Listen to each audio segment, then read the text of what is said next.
Good morning and welcome to Sports Central, brought to you live and exclusive on Spectrum Television, all the way from the beautiful hills of Ibadan in Godtown State of Kwaibum. My name is Fonobo Itina. Quite excited to be on your screens this morning again to bring you the latest stories in the world of sport. We're talking about everything that has happened throughout yesterday and this morning as well. The Australian Open getting into the business end of it. The WTA division, we already know who the finalists are going to be, as well as the ATP category. We're still trying to get the semi-final games going on as Jannik Sinner would face the man Novak Djokovic later on. We've also got Arina Zabalenka. She's going to be facing the lady Elena. Elena Rybakina later on in the finals of the Aussie Open. We'll also go to the world of handball, where Nigeria is still trying to do the bit they can at the moment. To go to the world of football, where yesterday in the Europa League we finally had the conclusion of the second tier of European football. Teams like Lyon, Aston Villa, Roma had to qualify automatically to the round of 16, while others had to edge their way to the round of 16 through the playoffs. Going to be like the likes of Nottingham Forest and all of that. We'll talk about each and every one of these. Remember, you can follow us on all social media handles. Go to Facebook, go to X, follow me on Twitter, go to TikTok, check Spectrum TV Live and hit the follow button. You can also follow me on Facebook at Fonobongitina, and we'll do well to connect on an even closer level. We'll take just a quick breath, and when we're back, the biggest stories in the world of sport. Don't go anywhere.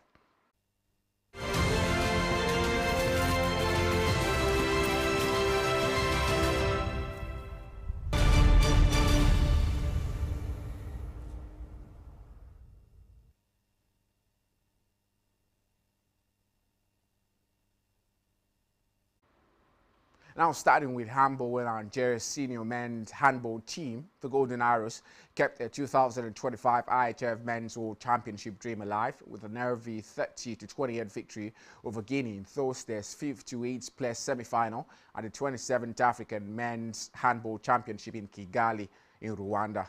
The playoff encounter, which determines Africa's fifth representative at next year's World Championship in Germany, saw the Golden Arrows demonstrate remarkable resilience after being reduced to 6 men in the first half following Farouk Yusuf's red card dismissal.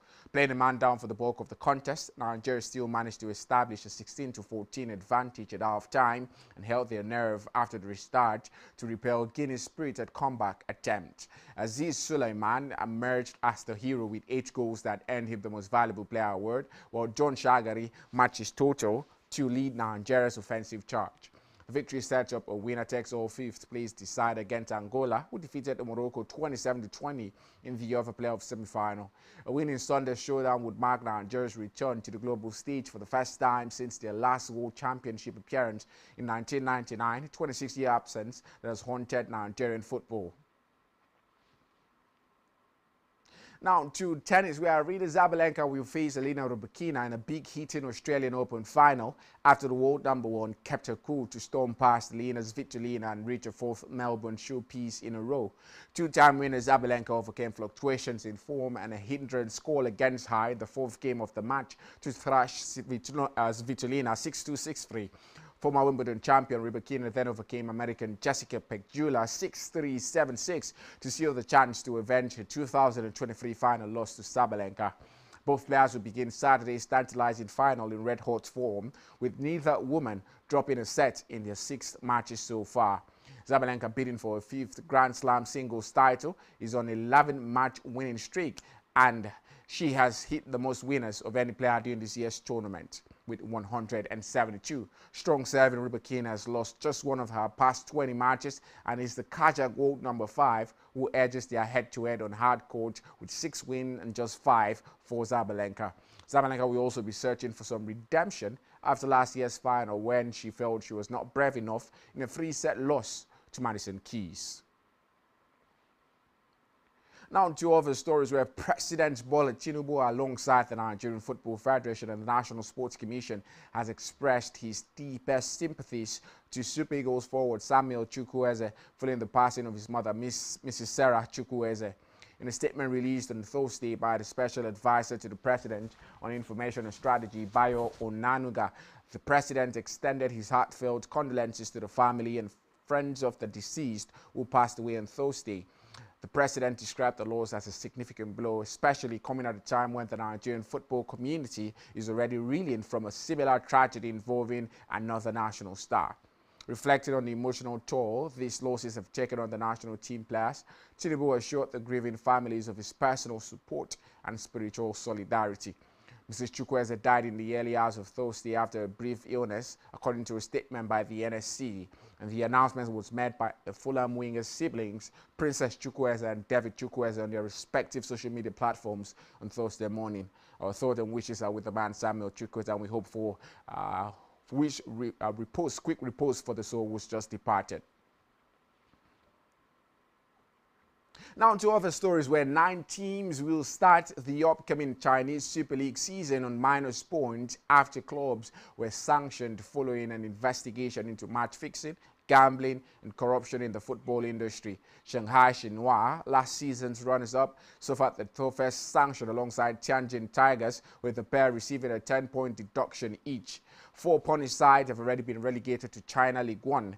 The 13 teams have also been fined between 21,000 euros and 104,000 euros, which is 200,000 and 1 million yuan. The punishments were handed out by authorities as a result of an investigation into football-related gambling and match manipulation. In September 2024, 43 officials and players were hit with lifetime bans. Former Everton midfielder Lee T, along with 73 other people, have also been banned from football for life. The 48-year-old was jailed last year after admitting to fixing matches, accepting bribes, and offering bribes to get a top coaching job. Now to the Europa League we saw yesterday, where Ego Jesus scored twice as Nottingham Forest rounded off the league phase of the Europa League with a comfortable win against Ferencváros at the City Ground. The hosts had already secured a place in the knockout round playoffs and went into this game with a small chance of making the top 8, although they needed several results to go their way. That did not happen, but this confident display would give Forest fans belief that their side can come through the 2-legged playoff to reach the last 16. Christopher Jackarisen did hit the post with a header inside the first 10 minutes for the visitors, who were managed by former Tottenham striker Robbie Keane, but it was all Forest from then on.